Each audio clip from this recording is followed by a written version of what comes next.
Off top in 1969, Wes Unseld won MVP of the NBA for the Washington Bullets as a rookie. Play the music. This is the Domonique Foxworth Show.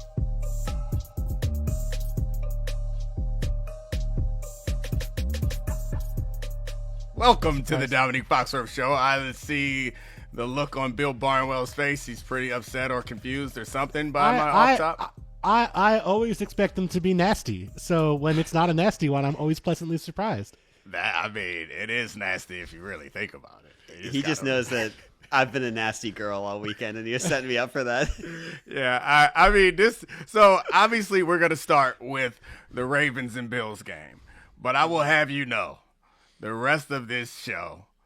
Actually, I'll start that one over. The rest of this show is going to be a Charlie Kravitz fiesta because this man's Jaden Daniels is like, what do you want to say? Give me I can't tell you all the crazy hot takes that I've been getting from Charlie and his friends this weekend. But Charlie, before we get back to Ravens Bills, just give me one of the most ridiculous things. I have a list of ridiculous things. You don't know this, but I've been writing them down. Like when you said he's better than Joe Burrow already. That's the one that jumps. Is there anything else that you want to throw in there? You've been glazing the wrong quarterback, Domonique. It's time to get up Lamar. Start glazing my guy. All right. Speaking of Lamar, I guess we should talk about this Ravens upset, I guess. You all right, Bill? Yeah, technically an upset, yeah. I've been emotionally preparing for this conversation for like 45 minutes. I'm not looking forward to this at all. Well, I mean, Bill, to be fair, at the end of the first half, there were a few ways that I thought that this game would end. One way was Lamar's mistakes continue and they lose this game, and then we have to deal with another full year of people saying Lamar stinks.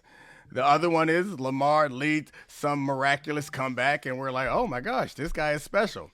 Somehow we got somewhere in between where it felt like Lamar did everything that we wanted him to do, but he still didn't win. So he still has this like Lamar is the loser quarterback when in the second half it didn't quite happen.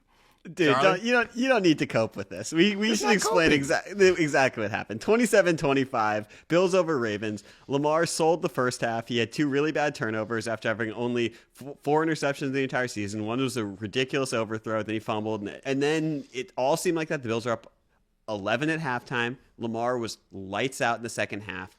We had a fumble by Mark Andrews, which turned the game around. And then the 2-point conversion after Lamar had 2 jaw-dropping plays on the last drive to what we thought would have tied the game. He rolled to his right, threw the ball to Mark Andrews. It was a Jackie Smith play. It hit off his hands, it hit off the 8, it hit off the 9, and it went to the ground. And Lamar lost, and the Ravens lost. And there's a lot of cope for our 3-time MVP, who was totally fine in the second half of a game where it was too cold to really throw the ball. We don't need to do a Lamar cope, Lamar being a loser. The story of this game is not him choking. It is the Ravens being the Ravens and beating themselves. Take it away. All right, Bill. I'll let you address any of the many things that Charlie said there before I come in. And I don't think that's cope happening. We're trying to – you said the same that I said. It took longer.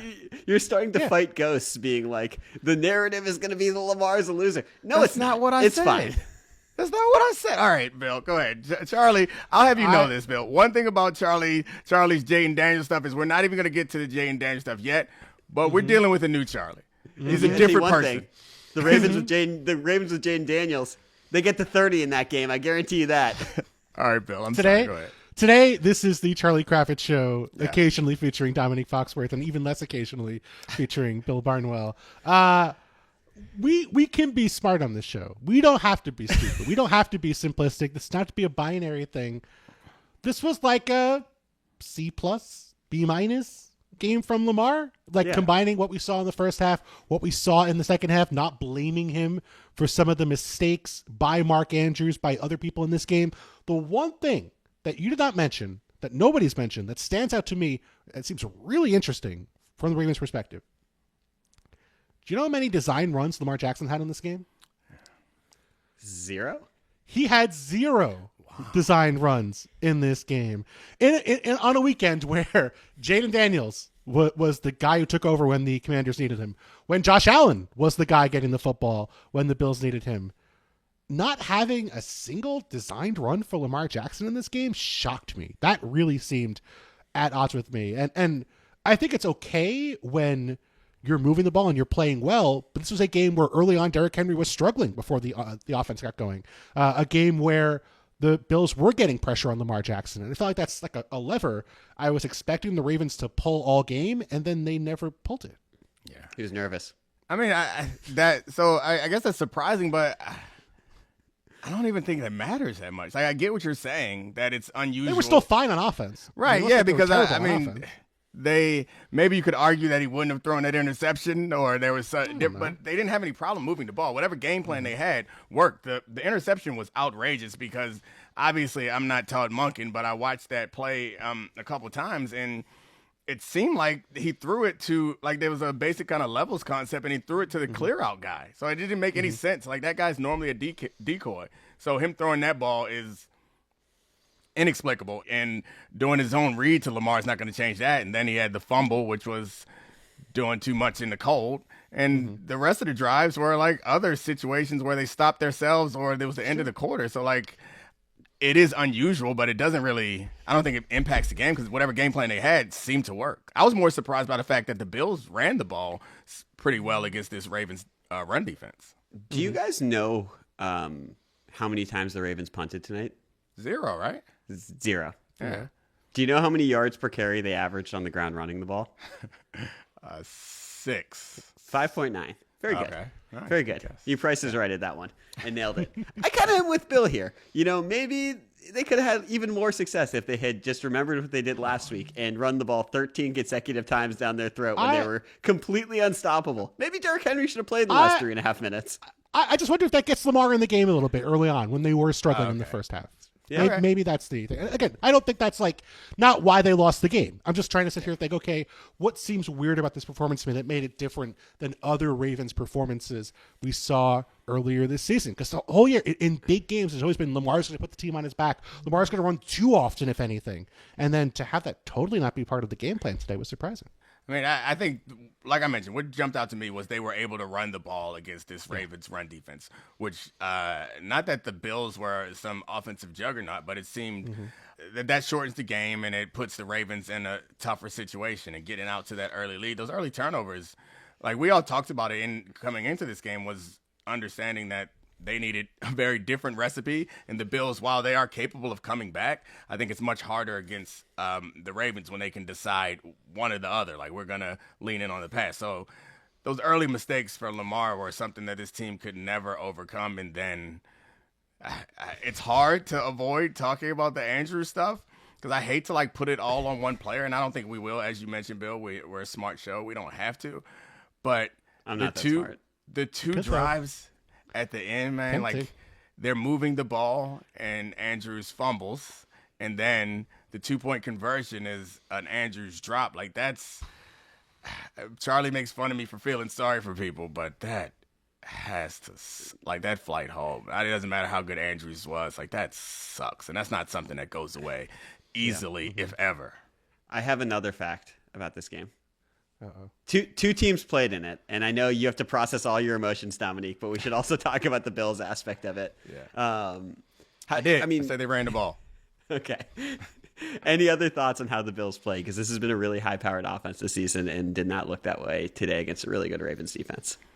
I mean, I think generally this is like a seasoned team, and you play the game that's in front of you. I'm not sure that the Bills weren't overwhelming offensively, which I mentioned already, but they were having success running the ball, and they had the lead for the entire game. So my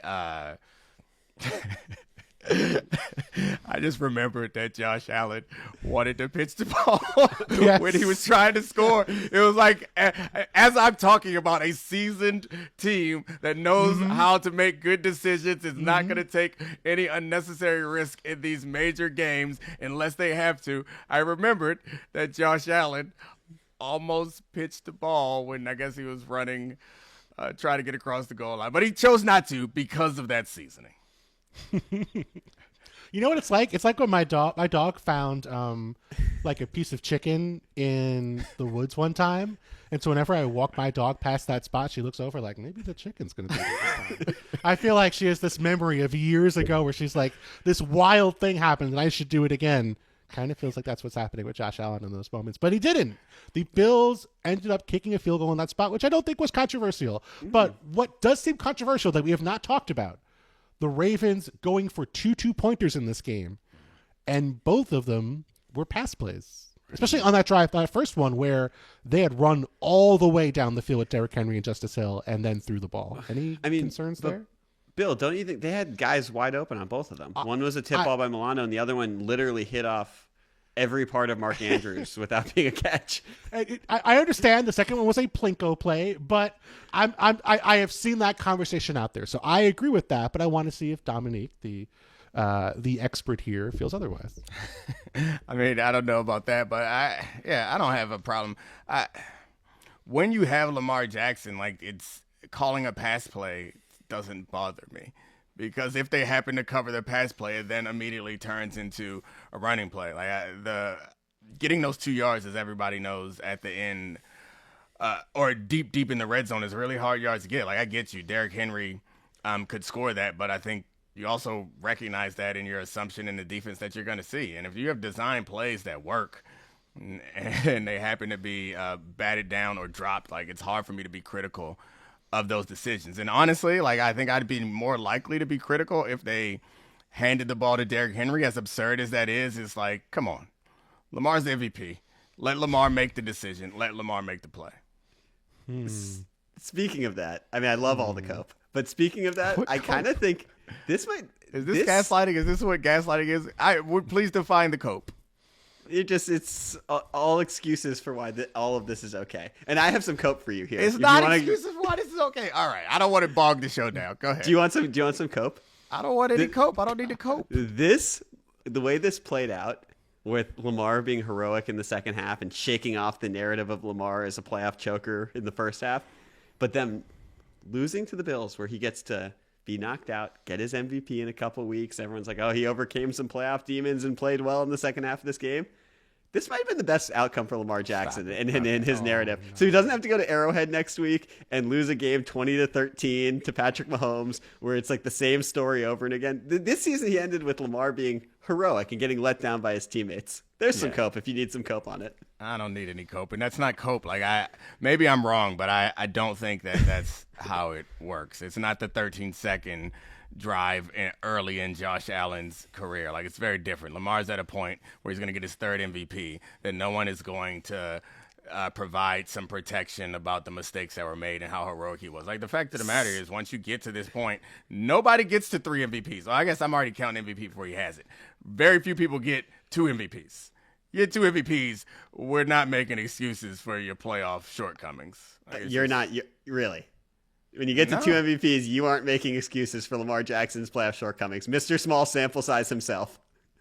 No, I'm saying generally the conversation about quarterbacks is not going to take into account, especially when you get to that level. It's like you pass the bar or you don't, and he hasn't. And so we can, on shows like this, and we can talk about all the reasons why it happened, but it doesn't really matter. Like, trust me, I've been on the Dak Prescott roller coaster for many years now. I know that it doesn't matter unless you get the win. So there's no cope needed, and he lost. And it's still going to hang over him until he gets there. See, I don't think this one hangs on him, to be honest. I don't think the narrative on this will be about Lamar like letting his team down. This is the Mark Andrews thing. I actually disagree Steve with Young, was it 95 when Steve Young won? Yes, I know the clip of getting the monkey off his back. Yeah, you don't do it until you do it, man. The Lamar's conversation is still going to be, maybe it won't be that he's a playoff choker, but it's going to be he can't win the big one. Yeah, because he but this is the first time he's come through in any high leverage situation for this team, and he actually came through in the second half of this game. Didn't he come through last week in the game, which was a high leverage situation, or last year in the same round? That those don't count. No, it doesn't happen. No, against the Texans as a rookie team. it does not count. Rookie team. 53 rookies lined up. It's for a this that day. expansion team. Yeah, it's a college team. I love that we're gonna equate a Texans game where the Ravens had the best defense in the NFL and completely outmanned them to what was like 40 points. essentially. If I'm not mistaken. Yes. Good job of beating up on the ACC, Lamar. Yeah, I'm surprised that you think that it matters, but that's fine. I mean, I think especially after a game where Charlie's beloved quarterback beat up on like the junior varsity Lions. We're now worried about quality of opponent. As I said before, I promise you that game wouldn't have been close if Jaden Daniels replaced either of those quarterbacks. Either of the quarterbacks. Either of them. Wow. Here we go. No matter how obnoxious you get, you're not going to turn me into a Jaden Daniels hater. I was on the Jaden bandwagon before you. So no matter how obnoxious you get, I'm not going to let you force me into saying that it was against eighth-string corners in a dome. Of course, it's a different result. You won't make me say it. You can't simp Dak Prescott and Jaden Daniels. You have to make a choice. What? They are rivals. Only one NFC East quarterback. Yeah. Yes. Oh, gosh. Can we talk about that game? I've been waiting. I let you get it all out. All right, okay. Cool. Okay. Commanders 45, Lions 31. Jaden Daniels is a god amongst men. He didn't make a single mistake. He marched the ball up and down the field. It looked like he could have scored 100 points if the game script needed it. To be fair, the Lions defense couldn't get a stop, and the Lions offense turned the ball over 5 times. Some were maybe concussed Jared Goff throwing interceptions and fumbling, and Jameson Williams perplexingly throwing a pass downfield. I don't know why Ben Johnson, boy genius, Bill Barnwell's best friend, called that play. But where do you want to start with this game? What's the story to you guys? I think you guys know where I would want to start. Oh, I know where I want to start. All right, where do you want to start, Bill? Teddy Bridgewater coming in. Okay, that's enough. Okay. Give me the steering wheel back. Okay, Domonique, where do you want to start with this game? No, we have to start with Jaden Daniels. Like, that's the only place. I know we started the show with Jaden Daniels, and he was sprinkled throughout the last topic, but we owe him a full lean-in conversation about how impressive he has been and how impressive it is considering the support that he has. And one of the things that I say often on this show is that the situation is more important than the player, especially young quarterbacks. First-round picks, it matters the situation that you land in. Jaden Daniels landed in a situation that's not great. Like, it's Teddy Bridgewater, it's Terry McLaurin.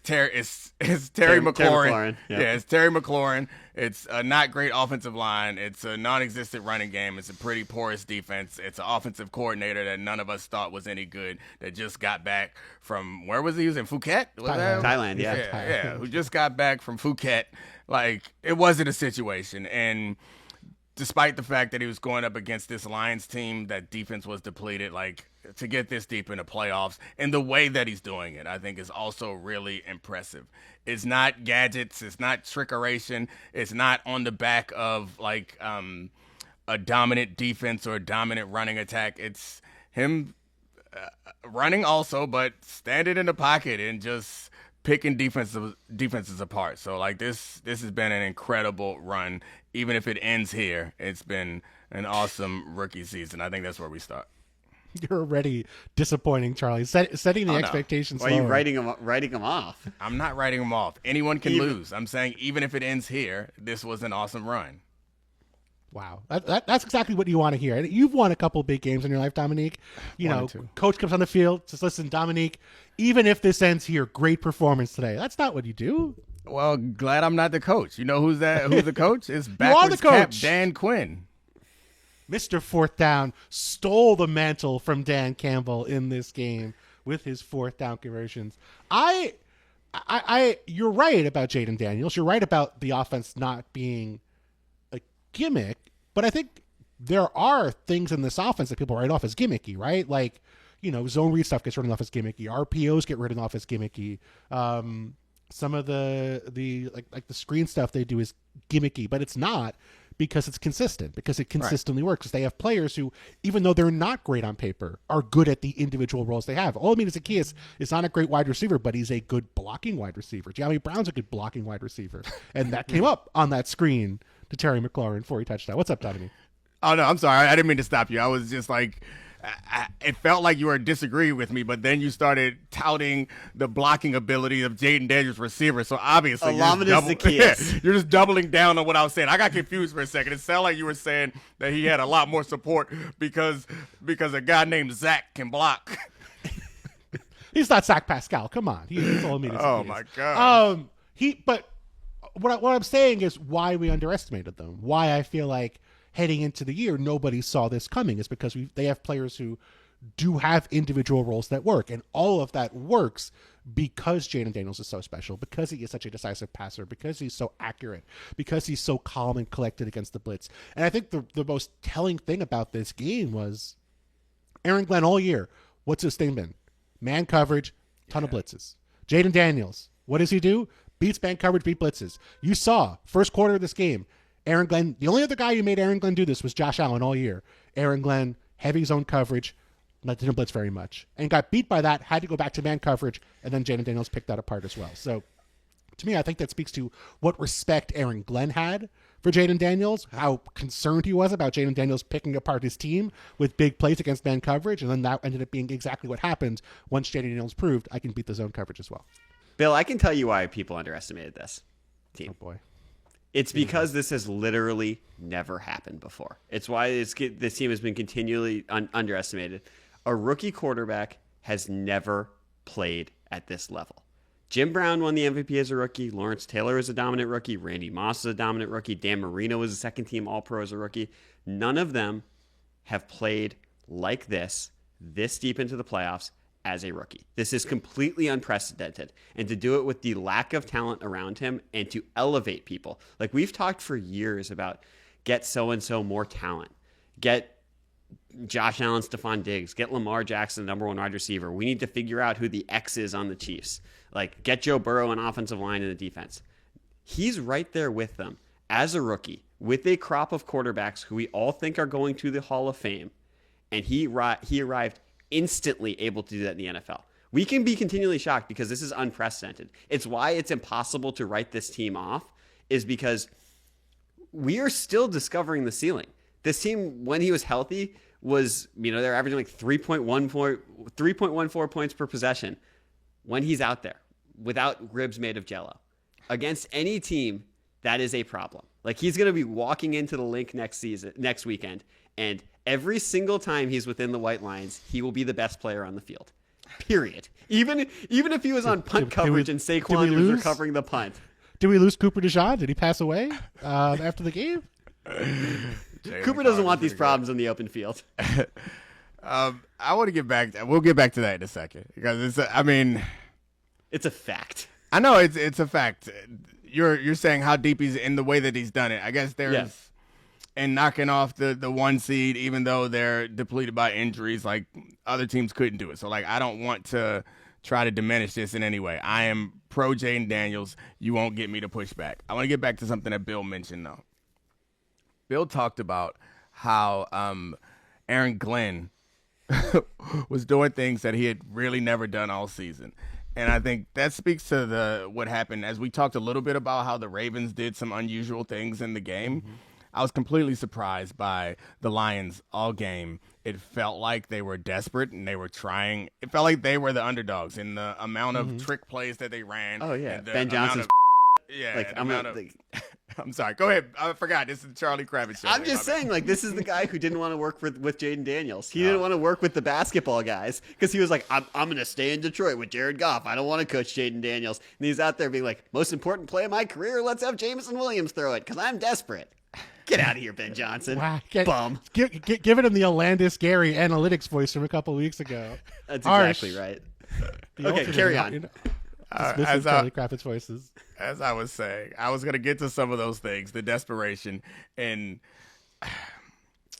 I don't know a lot of these players personally, but Jameson Williams has a track record that would suggest that I could question his judgment as far as being popped for gambling in PEDs.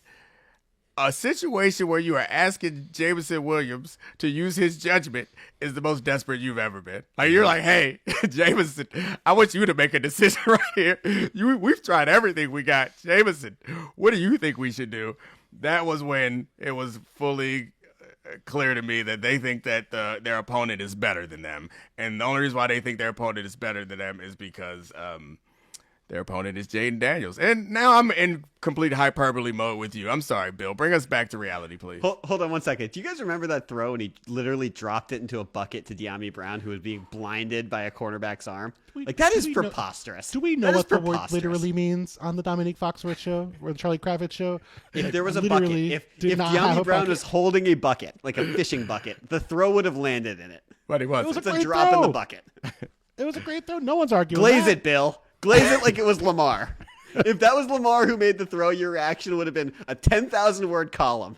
Glaze the throw, Bill. I'm sorry, Bill. Still might be. I would like to apologize on behalf of the formerly known Domonique Foxworth Show and the Charlie Kravitz Show for attacking you. You didn't realize the live show was the grand closing of the Domonique Foxworth Show. That was the last show, and now Jaden. This is the grand opening of the next era, the Charlie Kravitz era. This is gonna be a long decade for Domonique and you. That's true. What has excitement about a young Commanders quarterback in the postseason ever gone poorly? This is immediately. This is stupid. You know it's different. When has that ever gone wrong? Yeah. Wow, man. Why do you keep trying to push me out, Charlie? Like I mentioned, I was on Jaden before you. Yeah. And I've been supporting Jaden through the course of this playoffs. We all love Jaden I've been Daniels. encouraging you to believe when you said that the Hail Mary wasn't going to work. I said it's going to work, and it worked. And now all of a sudden, you finally get on the bandwagon. You're trying to push people off who've been on here before you. Stop it, you monster. Bill just compared him to RG3. I can't take him. He was making a joke. Relax. It was funny. Do we have anything else to say about the Lions? I mean, is this, from your perspective, is this their best chance? Or when we look back and say this was their best chance of winning a Super Bowl as the 1 seed at home? Defense was abysmally injured, but the offense was pretty close to 100%. And Jared Goff and the offense turns the ball over 5 times in this game. Are we looking back and saying that was the window's still open, but was that the peak of their window? Yeah, I mean, I'm hesitant to throw best chance around because I thought last year was the Ravens' best chance, and I thought last year was the Lions' best chance. And then I look up this year, and both the Ravens and the Lions, I feel like, have a better chance than they did last year. So, like, I would guess, and they're both out of the playoffs once again. So, they're not going to lose anything core to what they have. That's not true. They're going to probably lose both their coordinators this year. Yeah, Oh no! Have fun in Jacksonville, Ben Johnson. Hold up, Charlie.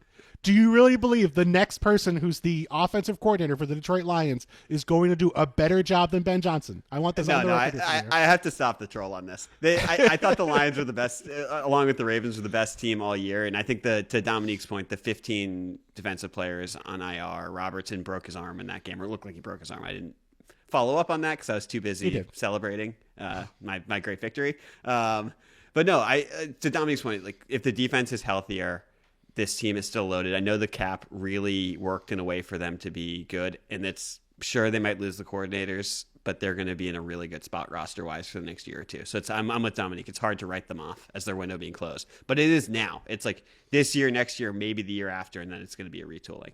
Can I get some more respect for Jaden Daniels now that we did Lions stuff? We did it just a second of Lions stuff. You got some more Jaden Lions? What, you got some stats or something? What else can we say? Yeah. I don't know, just an admission that he's built different and he's in the tier with Allen and Mahomes and Lamar and Joe Burrow. It's a tier of 5 now, officially. Is he ahead of the Matthew Stafford, Justin Herbert tier you put in tier 2 when we did this on my show? That was me protecting my heart. By the way, Stafford's a baller today. We'll get there. Can we get there now, or do you have more? Please. I guess I'm just happy that he's above the tier that Bill had and probably behind Derek Carr. Oh gosh, I know what you mean. So much hypothetical slander from Charlie on this show. No, that's things nobody said. That's direct slander, just not at you. It's true. You just got caught in a proxy war. Yeah. I'm sorry, Bill. I'm really taking it out on everyone. You are. You're taking out your happiness. This is just ridiculous. I've never seen someone be happy and take it out on people. Relax. This is the winners. Look, when I'm on here, there's no relax. Okay, champ. I'll relax when we log off. You're not used to this, and it's weird. I want you to get used to it because you don't know what you're doing. You're just shooting willy nilly all over the place because you got a quarterback. This is like Charlie got like 200,000 more Twitter followers overnight, and he's just every opinion feels more confident. He's so much happier now. Shooting his friends. We're your friends, Charlie. We supported Jaden Daniels. Stop shooting us. It's true. Okay. Okay, I feel better now. I feel better. We're all on the bandwagon together. It's not over, Bill. It's not over. Let's go to Next the week, link. it's gonna be a nightmare. You're damn right it is. Let's go to the link now, where the Eagles beat the Rams 28-22 in a very snowy game. Saquon Barkley took over. He had almost 200 yards. The weather was brutal. Jalen Hurts appeared to injure his knee, but then was okay. They booted out both directions. They made a big deal about that, saying maybe he's not as hurt as we thought, but he did not look great. They were up by two scores late, and Matt Stafford nearly led them back for a touchdown, or for 2 touchdowns to take the game. Mm-hmm. But the Eagles held on. Where are you at with this team after this performance and moving forward? I don't know. My opinion of the Eagles hasn't really changed based on the snowy game. Like I still think they're better than, more talented than all the teams that they play, and they play in a way that is not what we're accustomed to the best teams, but it still works for them, and it's all predicated on how good that damn defense is and how dominant that O-line and rushing attack is. I know where you're headed towards. I know where you're headed with this one, but it's eventually getting to Jalen Hurts coming from behind or down points, but I'm not sure they're ever going to have to do that. What do you think, Bill? I agree. I mean, this was a quintessential second half of the season Eagles performance. Defense is really good until maybe the final drive when they allowed, a final, which I said, an easy touchdown on the prior drive, and then the big plays in Akua before Jalen Carter takes over. But this was a Saquon game. When they were getting big plays either from Saquon directly or from the threat of Saquon in the run game, they scored touchdowns. And otherwise, it was ugly and not fun. There were some drops. There were some sloppy plays. There was maybe one of the worst safeties I've seen all year from Jalen Hurts in this situation. And I mean, I don't blame him. He was hurt. Like, he's clearly injured. I don't blame the Ravens for some of their decisions to throw the football. I do blame the Eagles for some of their decisions to throw the football, though, in this game. There were some absolutely insane calls from Kellen Moore, future Cowboys head coach, in this game on second downs with Jalen Hurts. But that formula is enough. They don't need Jalen Hurts to throw for the high bar of 200 yards in a game.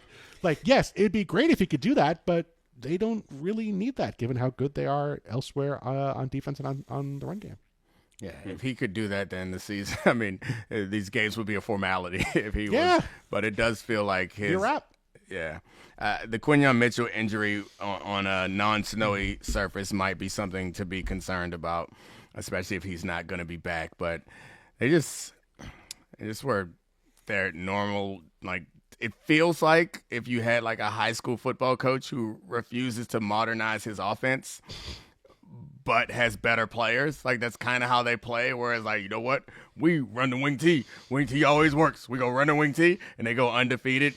13 Tom Osborne to 6. Coach. Yeah, like it's 20-14 in every game that they play, but they still can't be beaten. Like, that's what it feels like when I watch them. I was not concerned that it didn't feel like the Rams were better than them or they had control of that game at any point, even though Jared Verse was unbelievable. Like, he ran, he hit 21 miles an hour, 21.6, I think, when he was trying to chase down Saquon, and that was a bad play. He got a bunch of pressures and blew up Mekhi Becton. Like, it's an incredible play. He pancaked Mekhi Becton after a rip move off of Lane Johnson. He bounced off of Lane Johnson, pancaked Mekhi Becton, and got a sack. That Full is rush Jordan Mailata wild. back into Jalen Hurts. Yeah. He might have been at fault on the second Saquon touchdown. I have to see what it looks like tomorrow, but overall, a very good game from Jared Verse, and also antagonizing the Philly fans, which I know is near and dear to the heart of the Domonique Foxworth Show. When it was Big Verse guys. I mean, generally, I know fans pretend like they hate guys like that, but it made the game a little bit more fun. It's pretty cool. It was awesome. No question. No I question. know, but Philly fans have to pretend like they hate him, but Philly fans should love him more than anyone. Like, that was so much fun. That's why C.J. Gardner-Johnson's such a fun fit on the Eagles. Like, the most antagonistic player in football on your team. He's a perfect fit for the Philadelphia Eagles. He should absolutely be there for the next 25 years. Do we have any concerns about Jake Elliott missing 2 extra points in this game? And I know one was in the snow, but like one of them was not in the snow. This is not the first time he's missed extra points. That feels like maybe if the Commanders do pull an upset next week, does feel like that might be the difference. Maybe. If? Are you offended by the if, Charlie? I mean, I would say that the same issues exist for Zane Gonzalez, who missed the last kick that could have really, really iced the game. I mean, they ended up winning by 2 scores. You say that there's nothing to be concerned about because they're going to be more talented. They're obviously more talented than the Commanders. But I know Jalen Hurts got knocked out in the second game against the Commanders this season. Jalen Hurts doesn't play defense for them. And Jaden Daniels eviscerated that defense for 36 points in that game. None of that concerns you, the fact that you're saying that this Eagles team is coached like a high school team, and they might have to play against someone who is considerably better than anyone else in the NFC. Oh, gosh. It's bad when you're the one that's mischaracterizing my words. I would say that it feels like watching a high school team, not their coach like a high school team. But anyway, you know, I mean, it should be Nick Sirianni does behave like a high school coach sometimes. It's just that they seem not to need the pass, and it feels like, as we did in high school, we only throw the ball where we absolutely have to. It's 3rd and 9. We still running that toss to Foxworth. It's still happening. Well, I was laughing. This is a small detour. But in the last high school football game I ever played, the coach of our rival, when we got our final first down, he got so frustrated, he grabbed the change and refused to let them move him and had to be escorted away by security. And I am almost certain Nick Sirianni could do that at any given moment in an NFL game. Oh, gosh. I mean, so to your question, though, should I be worried? I mean, I'm not worried either way because, like, it's not my team, but can you're on the bandwagon. Can Jaden Daniels score points against the Eagles defense? Obviously, the answer is yes. I think the Eagles defense is really good, though, and the idea that Commanders defense is going to pose some roadblocks for the Eagles offense, that's the more like damning matchup, I think, in this game. Yeah, and like, yes, Nick Sirianni is a very questionable coach in a lot of ways. I think even Eagles fans would agree with us there. But like, he's not telling Jalen Carter how to rush the quarterback. He's not telling Landon Dickerson how to run over people. Like once you get to the line of scrimmage here, it is such an advantage for the Eagles, especially with Sam Cosmi now out for the year, the best Commanders lineman after he tore his ACL. Like the Lions playing with 3rd stringers up front and dudes I've never heard of, trying to rush the quarterback, very different than the Eagles, like mountain of 1st-round picks and superstars on both sides of the line of scrimmage. So I think that is the thing the Commanders have to overcome and they don't have to deal with in this game. You guys will glaze anyone but the Commanders, and it's making me sick. Are you not going to glaze Matthew Stafford? You said you were going to talk about how great he was earlier in the show. No, you can just, as Domonique said, he can rip it through the wind.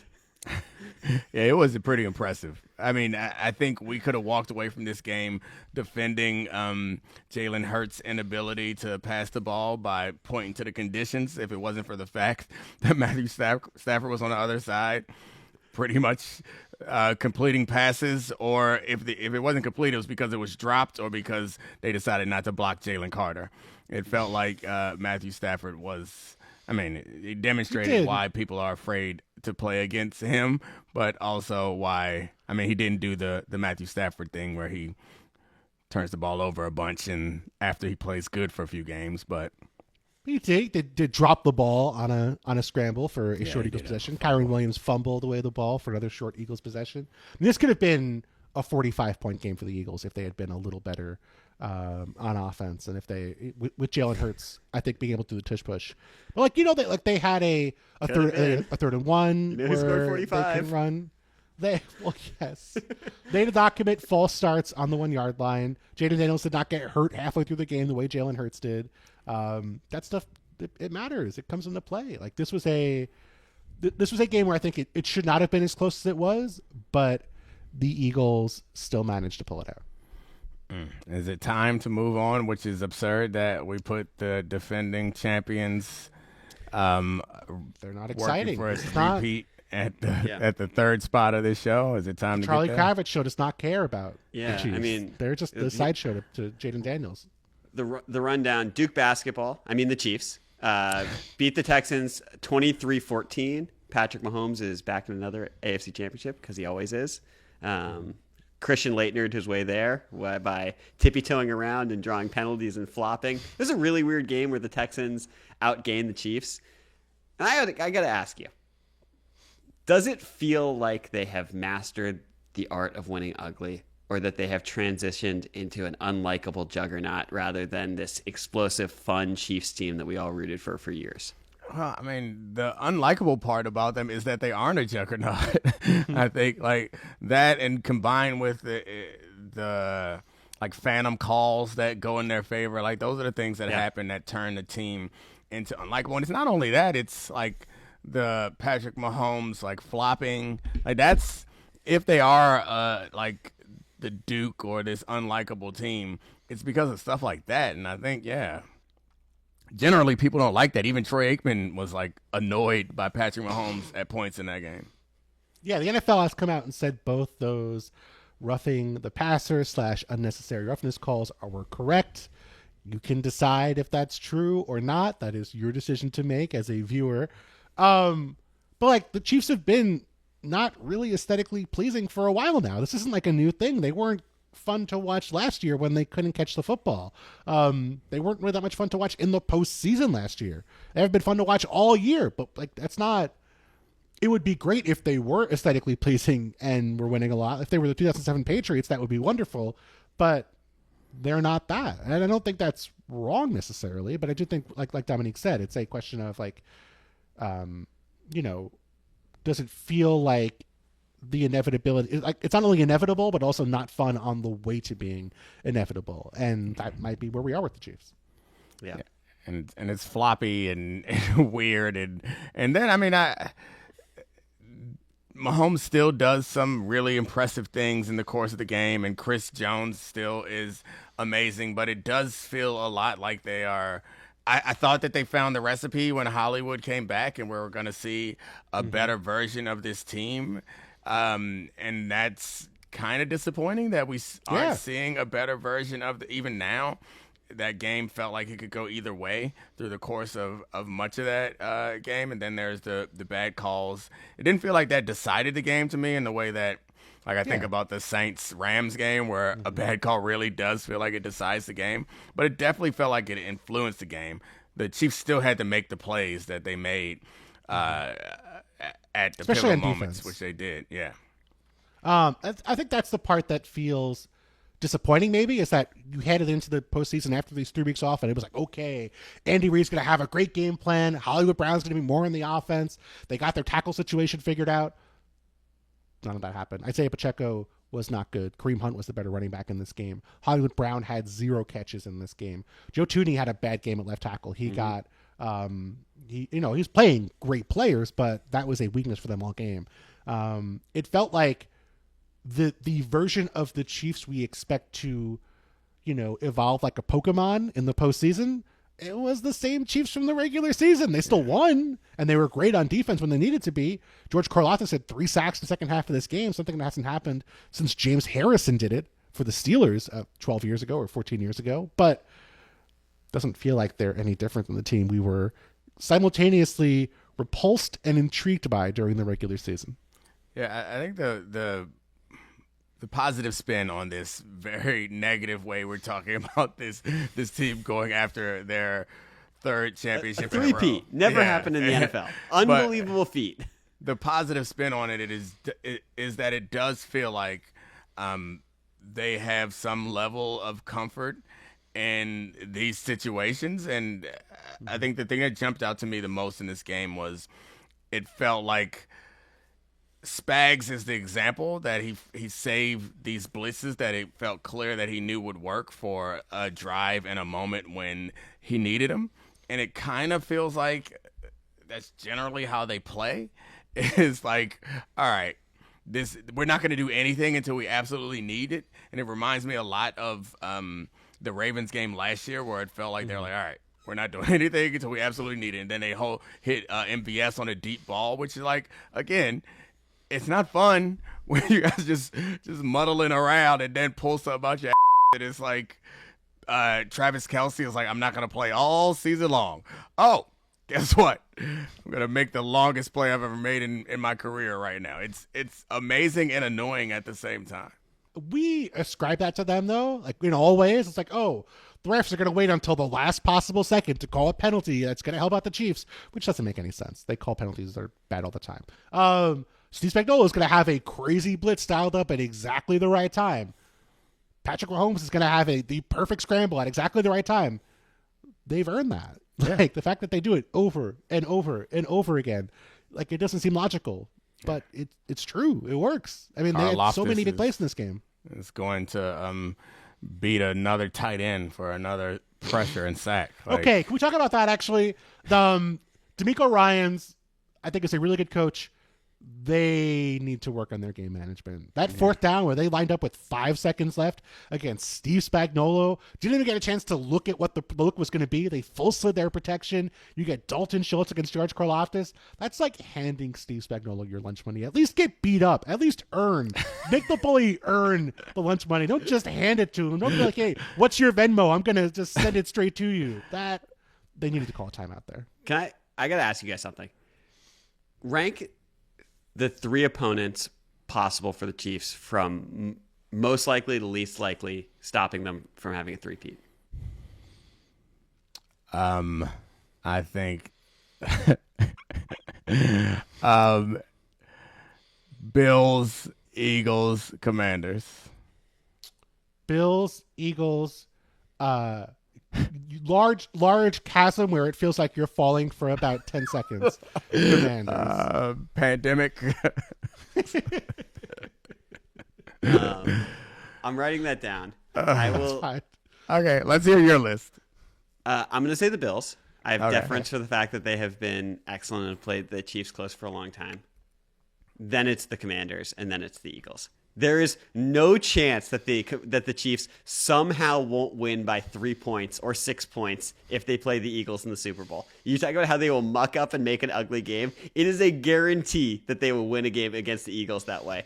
At least if they play the Commanders could get to 31 points, which the Chiefs cannot. Okay, so by your logic is, I think I'm following this, is that higher variance. The Commanders have a chance to blow them out, and any close game the Chiefs will win, right? And you're saying the Eagles will definitely play a close game because the Eagles aren't trying to blow anybody out, and they'll win it in. So you're saying that it's more likely that the Commanders will blow them out, because I don't think that you would argue that a close game the Chiefs would win, right? Oh, the Chiefs would win absolutely a close game. I mean, I'm sorry, you're not arguing that a close game that the Commanders would win. You're arguing a close game Chiefs win all the close games. I mean, it could be 31-30. I don't know. It's possible. And the Mandos. It's possible. Don't if it's going to be an ugly game, does that not usually benefit the team with a great running game and a great defense? Is that not usually how that works? It benefits Patrick Mahomes. Get out of here. So if we are gonna before we shut it down, if we're gonna entertain the idea that the Commanders could win the Super Bowl, they're in the conference championship. It would be irresponsible not to entertain the idea. I relax, deep breath, Charlie Kravitz Show. I'm just saying, would they not be the worst team to ever win a Super Bowl? They definitely would. Okay. Well, I mean, at least in modern history, since I've been watching football, I can't think of a team that has less talent that won a Super Bowl. I do think if you saw the 2007 Giants win a Super Bowl. Yeah, I don't know. I feel like, am I overvaluing how good that D-line was? And like, the D-line was good. I don't know about anyone else in that lineup being good. Yeah, I mean, here's what I'll ask: if the Commanders won the Super Bowl, is Jaden Daniels already Hall of Famer? All right, Bill. Thank you for joining the Domonique Foxworth Show, Bill. Charlie Kravitz. I'm sorry. Thank you for joining the Charlie Kravitz Show. Thank you. Kurt Warner's in the Hall of Fame. I want to thank Jaden Daniels for introducing me to the real Charlie Kravitz. Thanks to all the great producers. Paul and Bill, we love you, and we are out. This is the Domonique Foxworth Show.